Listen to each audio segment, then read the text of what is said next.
Jadi kalau untuk terkait bisnis perkebunan atau pertanian itu cukup menarik ya Pak? Sangat. Yang sekarang lagi ini adalah konsep dari Pak Dirjen Perkebunan, Pak Kasdi, itu integrasi kedelai kelapa. Di mana di saat kita butuh lahan untuk menanam kedelai, kenapa tidak menanam kedelai di antara kelapa?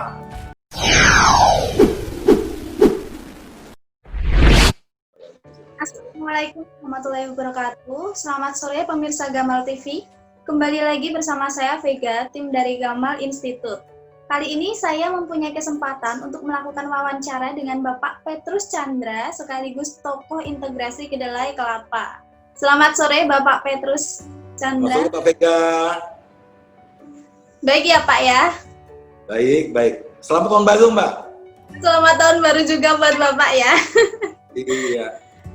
Jadi menurut kami Bapak itu adalah sosok yang konsisten di bidang pertanian. Kenapa sih jalur pertanian sebagai salah satu unit usaha Bapak?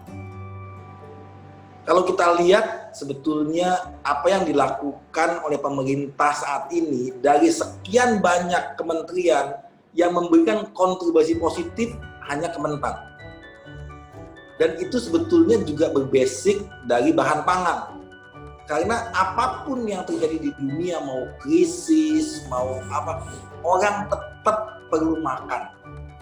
Jadi kita katakan bahwa dan makan itu, apalagi bangsa kita ini, dia sudah makan hamburger, sudah makan bakmi, kalau belum makan nasi, belum afdol. Jadi pertanian khususnya ya sejak zaman Pak Harto, kita punya konsep dulu Gema Palagung. Masih ingat Mbak, Gema Palagung? Gerakan mandiri padi kedelai jagung. Kemudian oleh Pak Jokowi dibuat Opsus Pajale, operasi khusus padi jagung kedelai. Ini 3 komponen utama yaitu padi, jagung, kedelai. Ini adalah bahan pokok untuk makanan di Indonesia. Jadi saya kira untuk kawan-kawan pengusaha, kawan-kawan, kembalilah bertani. Karena bertani adalah penyelamat bangsa. Begitu ya Pak? Nah, kalau Bapak itu kan terkenal dengan inovasi yang unik seperti integrasi perkebunan dengan atau dengan kedelai. Bagaimana Bapak bisa sampai pada ide tersebut, Pak? Idenya begini, Mbak, bahwa satu, kenapa kelapa? Karena kita ini negara nyul melambai, rayuan pulau kelapa, bukan rayuan pulau kelapa sawit. Dan saya kira kelapa itu tanaman yang tahan banting, nggak pernah dipupuk pun dia tumbuh. Dan mungkin kalau kita bicara masalah kelapa, kita bicara ke 100 orang, 100-nya tahu kelapa itu apa, Mbak, dari zaman neneknya. Nah kemudian selama ini ada satu analogi atau ada satu pemikiran yang mungkin mudah-mudahan salah atau paradigma bahwa petani itu susah kaya. Petani itu nani itu pokoknya nandul, pokoknya cukup makan naik. Betul Mbak, petani itu sulit kaya karena luasannya kecil Pak. Tanaman itu kecil-kecil, paling yang di Jawa itu sawah itu paling juga 2000 meter, nggak ada yang hektaran. Jadi kalau pekebun bisa kaya, cuma pekebun itu sebelum kaya mati dulu. Karena untuk menunggu kelapanya berbuah, makan apa? Nah, maka kami membuat konsep integrasi tanaman pangan dengan tanaman tahunan. Nah, yang kami pilih adalah dulu pernah padi kelapa, itu padi gogo dengan kelapa. Yang sekarang lagi ini adalah konsep dari Pak Dirjen Perkebunan, Pak Kasdi, itu integrasi kedelai kelapa.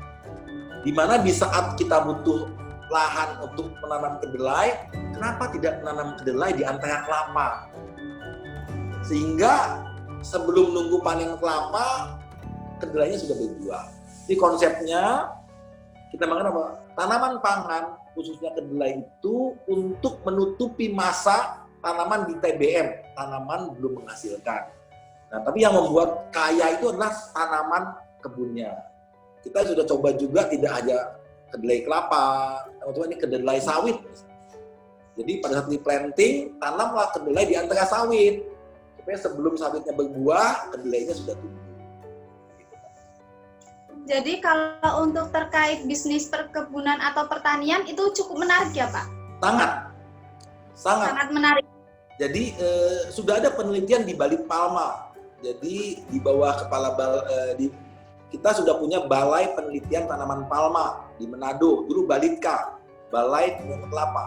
Sudah ada penelitian yang menghitung dengan perpaduan kedelai kelapa itu, maka satu, kelapa mendapatkan unsur nitrogen yang gratis karena kedelai kita bisa menyerap nitrogen sehingga tanahnya lebih subur, tidak perlu lagi biaya perawatan kelapa karena biaya perawatannya itu ada pada saat kita menanam kedelai.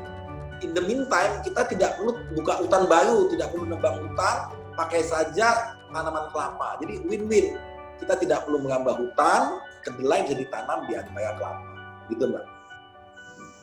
Baik Pak. Kalau untuk kaitan anak-anak milenial ya nih ya Pak, apakah bisnis perkebunan itu layak mereka jadikan pilihan pengembangan karir? Lalu tips buat anak-anak muda seperti kami ini yang ingin terjun ke bisnis perkebunan itu seperti apa Pak? Saya kira hal yang sangat bagus. Sayang Anda terlalu muda. Pada tahun 74 ada seorang presiden Amerika namanya Jimmy Carter. Pernah ingat Mbak Jimmy Carter? Jadi tahun 74 Mbak belum lahir kali Mbak ya? Belum Pak. Nah, tapi coba lihat di internet ada presiden Amerika namanya Jimmy Carter. Dia itu petani kacang di Amerika. Kok petani kacang bisa jadi presiden? Nah, untuk anak milenial tentu harus ada idola. Milenial itu kadang-kadang berbisnis tidak hanya cari duit saja, tapi perlu juga yang gengsi. Kita bilang, ini income-nya tidak mengalahkan pegawai negeri. Jadi jangan jadi pegawai negeri, kembali jadi petani dan pekebun. Tapi yang terintegrasi. So, pekebun itu hanya bisa untuk orang kaya. Kalau nggak punya modal, nggak bisa berkebun, Mbak. Nggak tahan kita ini nungguin sawit 3,5 tahun, kelapa 5 tahun. Nah, jadi dengan integrasi ini, kita harapkan anak-anak muda itu punya monthly income, tapi juga punya tabungan. 3 tahun lagi atau 5 tahun lagi kelapanya berbuah. Dan Pak Jokowi sekarang lagi sangat sayang sama kelapa. Maka ada program Kelapa Jokowi. Gitu Pak, membagikan kelapa ke petani sebagai tabungan masa depan. Jadi anak milenial, tinggalkan kota, tinggalkan pegawai negeri, jadilah petani integrasi kedelai kelapa. Begitu ya Pak ya. Nah, Ya. Itu tadi sedikit pertanyaan untuk Bapak. Terima kasih ya Pak ya. Terima Itu kasih. tadi sedikit semoga sehat selalu. Terima kasih. Terima kasih Bapak. Terima kasih ya. Yuk. Baiklah pemirsa Gamal TV, demikian tadi wawancara dengan Bapak Petrus Chandra, tokoh integrasi kedelai kelapa. Semoga bisa menambah wawasan sekaligus memotivasi kita. Sampai jumpa lagi di kesempatan wawancara berikutnya bersama saya. Wassalamualaikum warahmatullahi wabarakatuh.